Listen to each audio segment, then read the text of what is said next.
All right, welcome back. And now we get to start chapter 8, section A, and we're going to start talking about growth and specifically linear versus exponential. All right, so let's get right to it. So, what is linear growth? Linear growth, very simply, is growth that occurs by adding a specific amount or adding or subtracting a specified fixed amount over time. Okay, so it grows by an absolute amount. So over the same time period. So if you are looking at, let's say, a growth over a year, and let's say it linearly grows by 50 every year, then we know that every year it's going to grow 50, and that is what we call linear growth. And so it grows or declines at a specified amount that's added or subtracted over the same time period over and over again. Okay? Exponential growth is different in that it's not about the absolute amount that's added or subtracted. It's actually about the it grows or declines by the same ratio over a specified period of time. So you're multiplying or dividing by some fraction, proportion, percentage, decimal, right? So it's by some factor, right? So exponential growth is based on a common ratio that you're multiplying by. That's the same for every time period, for each time period, whether that's for each year or each 2 years, however, whatever the increment is. And that's exponential growth. So linear growth is about adding or subtracting the same amount over a particular time period over and over again. Exponential growth is about multiplying by some factor by each time period. Okay, so that's the difference between looking at linear growth versus exponential growth. So here's a graph that looks at the difference between the two. So you can see the blue line, which represents linear growth. You can see that it's a straight line. It's growing, it's going up by the same amount each time period, right?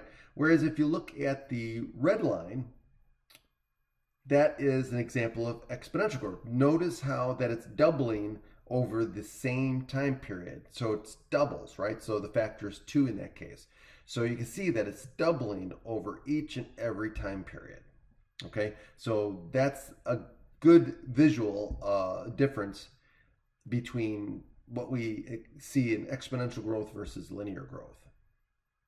And we've seen this before when we talk about simple interest versus compound interest. See, that's the difference between linear growth and exponential growth.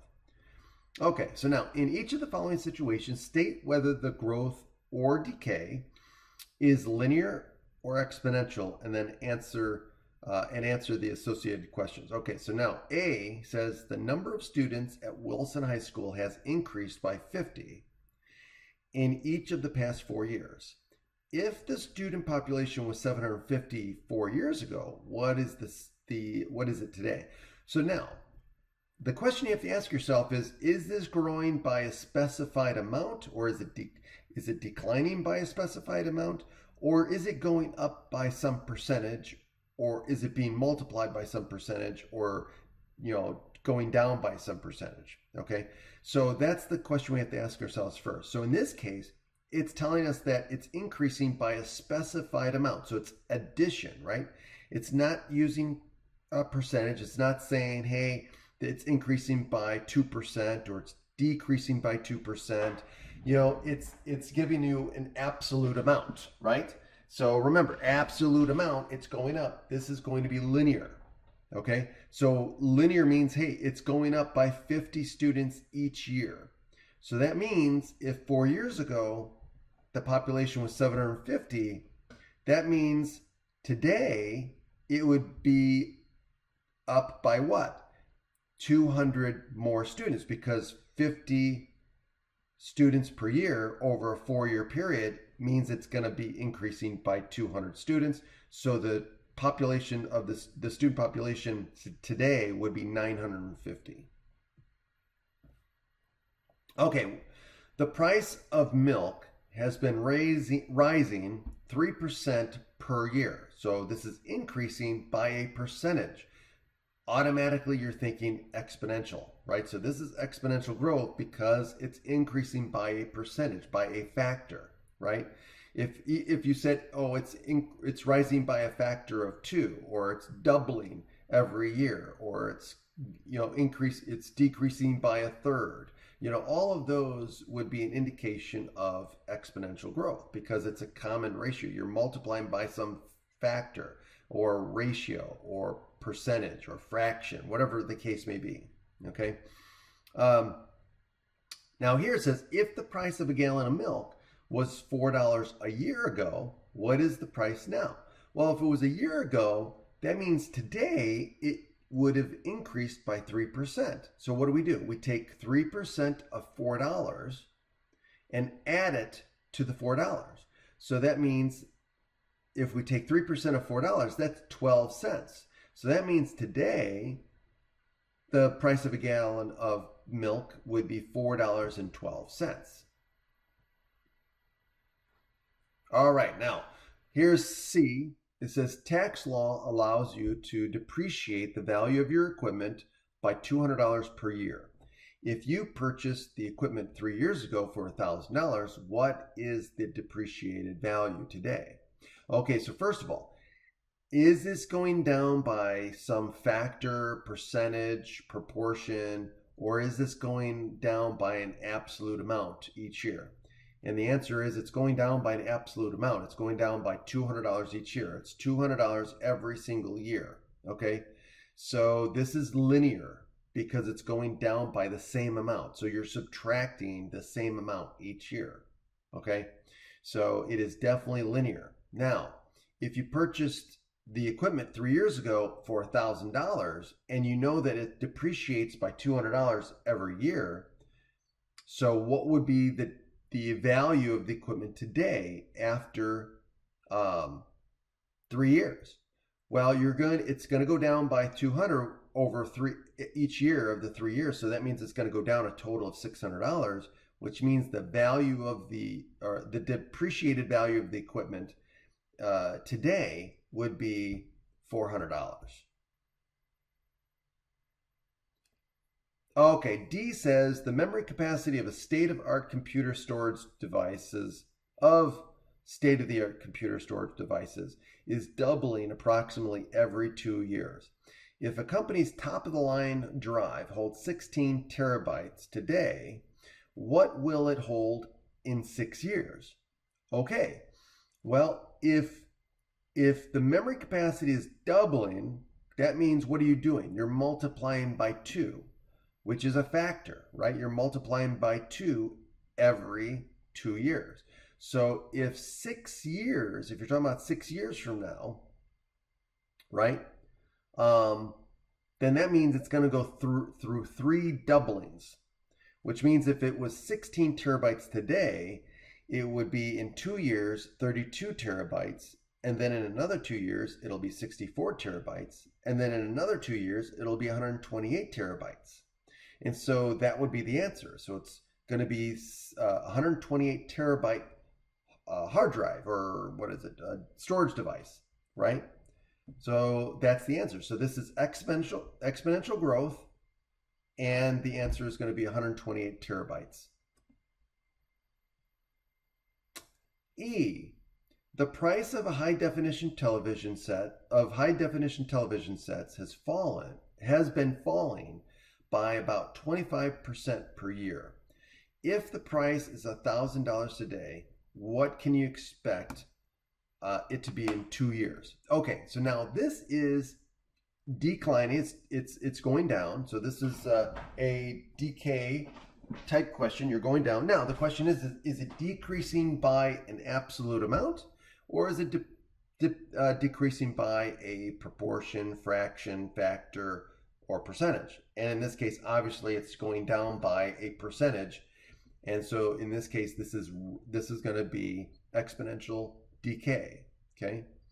And so now what we're going to do is, if it's $1,000 today, right? If it's $1,000 today, and we want to know what the value of the television will be, the price of the television will be in 2 years, then what we're going to do is we're going to take off 25% the first year. So after the first year, it's going to go down by 25%, which means that the price of the television after the first year is going to be $750, right? Because 25% of 1,000 is 250, and we're going to subtract that off. It's going to go down by that amount.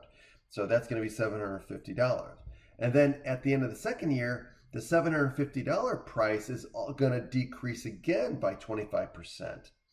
And so if we take 25% of $750, that's going to be $187.50. So it's going to go down by that amount. So we take the $750 and subtract off the $187.50, and that gives us a price after 2 years of $562.50, which is the correct answer. Okay, and so that's it. That's how we do it. All right, so here are the solutions. Okay, you can look at those on your own time. All right, so here, let's talk about bacteria in a bottle. Okay, so now, if you take bacteria, a single bacterium, in a bottle at 11 a.m., and we know that it grows and divides at 11:01. So it doubles, right? So it splits and doubles into 2 bacteria in a minute. And then those 2 bacteria will also split and grow at 11:02. So then we have 4, right? And then 11:03, it's going to split and grow again. It's going to double at 11:03. And so we go from 4 to 8. And this happens on and on and on. And so it says, suppose that the bacteria continue to double every minute and that the bottle is full at 12 o'clock. So 12 noon. Okay. So that means the number of bacteria in the bottle at that point would be 2 to the 60th power, because you've got 60 minutes in an hour, right? And it's doubling every hour. So that means you're multiplying by 2 every minute. So that means you're going to have 2 times 2 times 2, 60 times. And so that's where we get the 2 to the 60th power. Okay?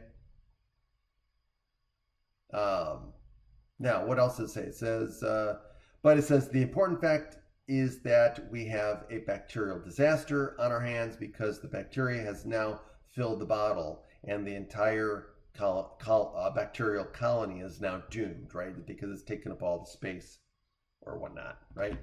All right, so now the question is this: the disaster occurred because the bottle was completely full at 12 o'clock. When was the bottle half full? Now think about this. If it's doubling every minute and it became full at 12 noon, then it makes sense that if you go back 1 minute, the bottle was only half full. So that means that the bottle would have been half full at what time? 11:59 a.m. Okay. Now the next question is, how many bottles would the bacteria fill at the end of the second hour? Now think about this. Now it's still doubling, right? So at 12 o'clock, you had 1 full bottle of bacteria. What would happen at 12:01? You would have 2 full bottles, right? And then at 12:02, you would have 4 full bottles, right? So the doubling process still continues, but now we're going to look at bottles of bacteria. And so what happens is at the end of the second hour at 1 p.m., how many bottles are you going to have? It's going to be 2 to the 60th power. But now we're talking about full bottles, the number of full bottles of bacteria. Okay, which again is approximately 1.15 times 10 to the 18th power. Okay, that's a huge number of bottles. That's approximately 1,000,000 trillion, right? So a little 1,000,000 trillion is what we're talking about. All right, so here are the key facts about exponential growth. Keep this in mind. It leads to repeated doublings. Exponential growth leads to repeated doublings. With each doubling, the amount of increase is approximately equal to the sum of all of the preceding doublings. Okay? Exponential growth cannot continue indefinitely. In mathematics, yes, we see exponential growth grow to infinity, but in the real world, in the physical world, we don't see that happening. Okay, so after only a relatively small number of doublings, exponential growing quantities will reach impossible proportions.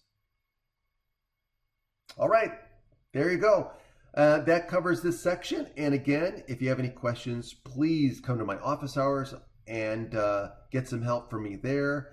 Or if I don't have office hours or you can't make my office hours, please make sure that you reach out to the tutors at the tutoring center. Go to them. They're excellent. They will help you with any questions you have. You could also email me. Email is tough to explain things, but I'll do my best to help you via email as well. Use the tools on my math lab or the other learning management system if we are using one, which one of the best ones you can do examples. You can do like show me how to work this out. All kinds of different tools are available, including ask your instructor, so that way you can actually send me a link and to the problem you're working on along with your question. You can actually type your question in there and then I can look at the actual problem you're working on. But anyway, have a great day and I'll see you next time.